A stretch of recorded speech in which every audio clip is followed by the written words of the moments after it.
There's no gray area to start with. So, as a Christian, should couple do 50-50? 50-50 for what? Now, the person that makes more should do more. Too much is given, much is expected. If you are bringing 50-50 into the equation, that means you're trying to cheat the other person that is not as buoyant as you understand? So, if you're earning more, if you have more capacity, whether you're the woman or the man, you're expected. You don't ready? Huh? Okay. Hello, Miss. Good afternoon. My name is Malik Comedy. What's your name? My name is Hannah. Anna. Anna. Okay, Anna. Don't Yes. sound like you're from Nigeria. I'm from Nigeria. Yes, I'm from Nigeria. Okay, so we're in the street of Lagos here, asking people some relationship and marriage questions. So All my first right. question here is that in marriage, who do you think benefits more? Is it the men or the women? I'll say women though. Okay, why did you say so? Because most times women are always on the receiving end. Um, when it comes to the caring, a woman can easily decide that okay, I don't want to work again. I want to get married, and your life is a bit sorted in a certain way. I don't know. It's just my mindset. I believe there are some women that can decide that okay, they don't want to do some certain things again, and they just want to get married. And in process of getting married, their life takes a certain shape because of the kind of person they get married to. So somehow it favors them in that aspect. Emotionally, too, women are mostly on like the receiving end when it comes to like the love and attention and every other thing. Women demands more. Now, when it comes to like childbirth and all, yeah, we know the woman gets to suffer more. But if you look at the scale of it, women gets to benefit more from relationship, marriage, relationship. Yeah. Okay, so another question here: should a woman focus more on her career or her home? There should be a balance because if you try to focus on your career and then you're leaving your home, there will come a time in your life where the home will move and then you become static and then you start to regret, oh, you should have made some certain decisions or do some certain things. But if you decide to focus on your career and leave your home, you might end up moving too far that you can't even relate with your home anymore. So there has to be a balance. You can't leave one for one because the career has a way of making you feel like you achieved something at the end of it. And then the home also takes a very huge part of our life because family is key. But then again, leaving one for one, there is always that gap of regrets later in the future. You see some women that they did not remarry, they did not, let's say they left their business for marriage and all of that. And then after a while, maybe the child is now grown and they want to live their life. Now, these parents want to live their life through the child because they left everything for that child. And there are some women that left home just to follow their career, and because now they've moved so far, they can't get in touch.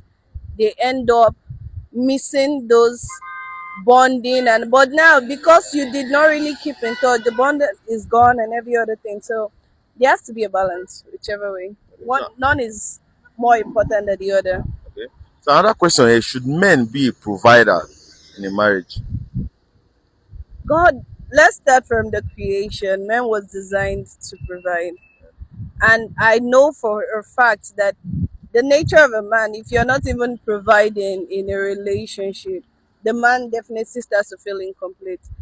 But then again,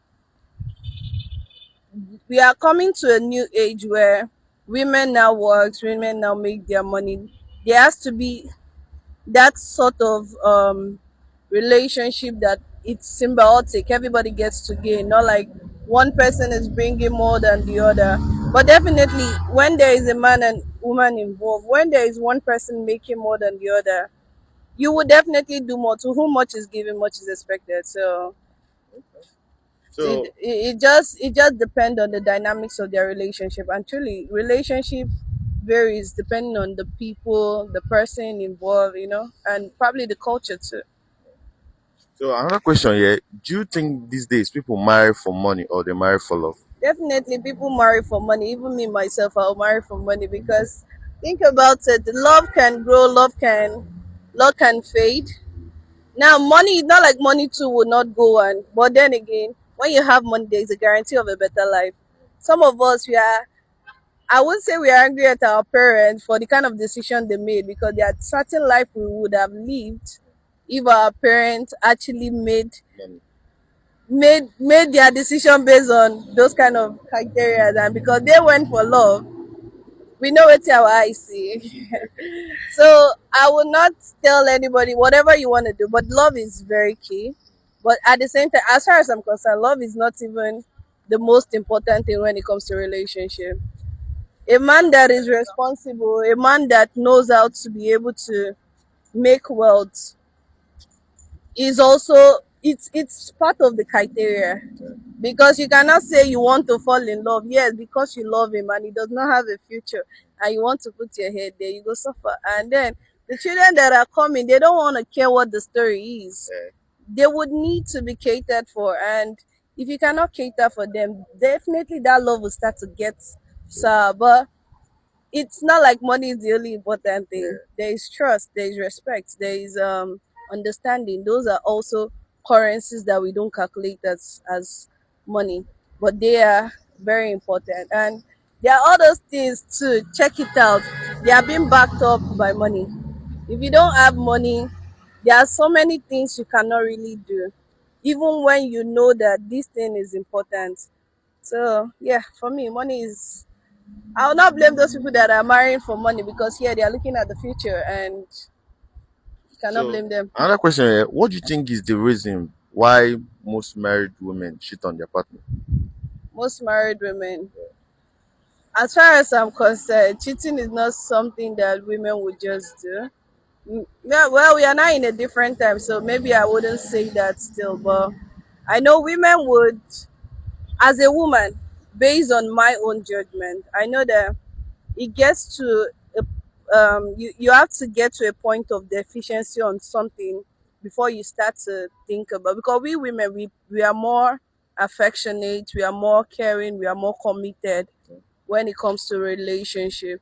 So for once a woman starts to lack so many things, and probably she's not being heard, then you now start to see all of those traits. They want to give attention to who is paying attention to those needs. So before a woman would cheat, but that, like I said, the age is different now. So I will not say anyone cheats the most or anyone, because before cheating comes in, there was a deficiency in something. So So my last question here: if you're married tomorrow and your husband cheat on you, would you go or will you still remain in the marriage?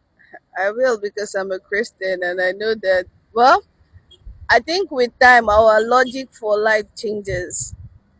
I can say it's not a deal breaker and tomorrow it becomes one. But as a Christian, I wouldn't want to get married to a person that would cheat on me, because if I'm going to give you my all, I expect you to give me your all.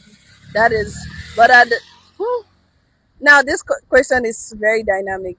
It's very, very dynamic. But I wouldn't want to right now. I'll say that I don't think I want to get married to a person that I know would cheat on me in the future. Mm-mm. If I already see that as a trace, there's no gray area to start with. So So as a Christian, should couple do 50-50?